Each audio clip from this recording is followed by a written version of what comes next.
বৈশাখের দিন সকালবেলা এই ছবিটা তুলেছিলাম আমরা। বিকেলবেলার দিকে একটু বেরু করতে বেরিয়েছিলাম বাওয়ালি গোষ্ঠ মেলা দেখতে।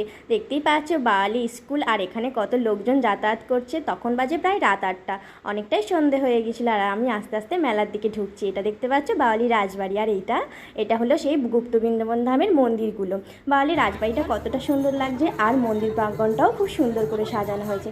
আমি আস্তে আস্তে মন্দিরের ভিতর প্রবেশ করছি। দেখতেই পাচ্ছ কত সুন্দর লাইটিং দিয়ে সাজানো হয়েছে। আর মন্দিরের মাঝখানে সবাই হরিনাম সংকীর্তন করছে। মাঝখানেতে সবাই বসে আছে খোল করতাল নিয়ে, আর আমরা এক ধার দিয়ে যাচ্ছি। দুদিক দিয়েই রাস্তা আছে, তো আমরা এটা দিয়ে যাচ্ছিলাম, বেশি ফাঁকা ছিল বলে। এই যে এখানে সবাই নাম সংকীর্তন করছে, আর আমি আস্তে আস্তে মন্দিরের প্রবেশের দিকে যাচ্ছি। দেখো মন্দিরটায় কত ভিড়, আমি ভাবছি কী করে উঠবো। আর এখানে মন্দিরের প্রসাদ বিতরণ হচ্ছে। সন্ধ্যাবেলায় সন্ধ্যা আরতির সময় এই প্রসাদগুলো ছিল, সেই প্রসাদগুলো সবাইকে একে একে বিতরণ করা হচ্ছে। আর ওখানে চরণামৃত দেওয়া হচ্ছে। মন্দিরের দরজা আজকে সারা রাতেই খোলা আছে। এখানে সোনার ঠাকুর আছে না, সোনার শিলামূর্তি আছে, ওই জন্যই আর কি। এই যে ব্রাহ্মণ, আর আমি তোমাদের একটু হালকা করে দেখিয়ে দিচ্ছি রাধা গোবিন্দ সেই সুন্দর মুখশ্রী। এই মূর্তি দেখার জন্যই এত ভিড়। দেখো কতটা সুন্দর লাগছে রাধাকৃষ্ণ যুগল মূর্তিকে। আর এখানে চরণামৃত দেয়া হচ্ছে। আমাদের অসুখ ছিল বলে আমি যেতে পারিনি, একজনকে দিয়ে ফোনটা পাঠিয়েছিলাম। আর এখানে দেখো ওপর থেকে নিচের দিকটা কত ভালো লাগে। বর্ষাকালে কিন্তু এখানে জল জমে গেলে আরও বেশি সুন্দর লাগে। আর এখানে তিলক দিচ্ছিল একটা দিদা, এখানে সবাইকে তিলক দেওয়া হচ্ছিল। উনি খুশি করে বলেছিল যে যা টাকা দেবে দাও। তো যাই হোক, আমিও তিলক কেটে নিলাম, আর আমার পুকুসোনাকেও তিলক কাটিয়ে দিলাম। ওর বাবাকে খুঁজে পাচ্ছিলাম না, কার সঙ্গে গল্প করতে মেতে গেছে।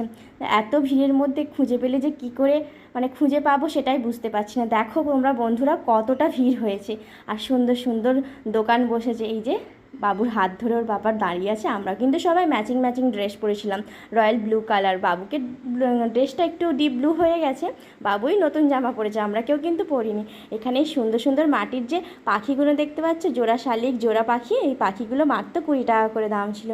খুব ভালো লাগছিল। আমার কিন্তু ঘরে এরকম পাখি আছে, ও বললো নিও না, আবার বাবু ভেঙে দিলে বাবুকে বকাঝকা করবে। আর ঠিক আছে, দেখে তো নিই। সত্যিই পাখিগুলো সুন্দর শাইন, রঙগুলো খুব দারুণ। আমার এই লাইটিংগুলো খুব ভালো লাগছিলো। ওকে বললাম একটা কিনে দাও না, বলছে দেখো কত বলে, এগুলো 100 টাকা করে বলছে, এত দাম বলো। তো যাই হোক, এইদিকে খাবার দাবারের দোকান বসেছে। ফুচকা টুচকা দেখে তো জিভে জল, বলতে বলতেই জিভে জল চলে আসছে। সবাইকে অত ফুচকা খাচ্ছে দেখেছো, বাবারে বাবা, এরম বড় বড় করে হাঁ করে। আমিও অবশ্য এক গালেই ফুচকা খাই। মেয়েদের ফুচকা খাওয়ানো থেকে কেউ হারাতে পারবে না, এটা কিন্তু সত্যি কথা। এই যে বাচ্চা ছেলেটা দেখো কি সুন্দর ফুচকা খাচ্ছে। আচ্ছা, ভালো তো ফুচকাটা।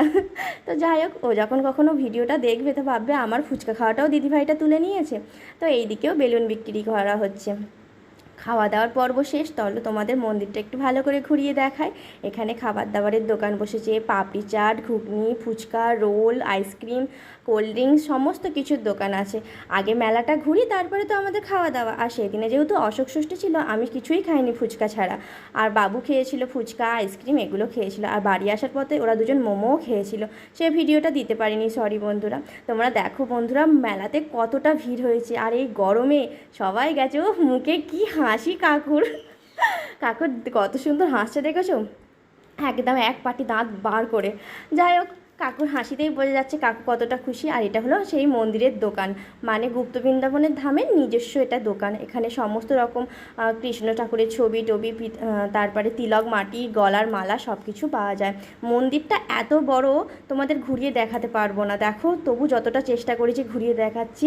কত লোকের সমাগম। এই যে আমার পুকুসোনা আমার সামনে চলে এসেছে, লোকজন ভর্তি, বাচ্চা থেকে বুড়ো, 8 থেকে 80 সবাই এখানে আসতে ভালোবাসে। সত্যি কথা বলতে এখানের ব্যাপারটাই অন্যরকম। আর এখানে স্টেজে অনুষ্ঠান হচ্ছে, সবাই সেটা আনন্দ সহকারে দেখছে। কতটা ভিড় দেখো। আমার ভিডিওগুলো তোমাদের কেমন লাগে আমাকে একটা লাইক করে বুঝিয়ে দিও, আর ভালো লাগলে একটা কমেন্ট করে বলো। থ্যাংক ইউ বন্ধুরা, তোমরা ভালো থেকো, সুস্থ থেকো।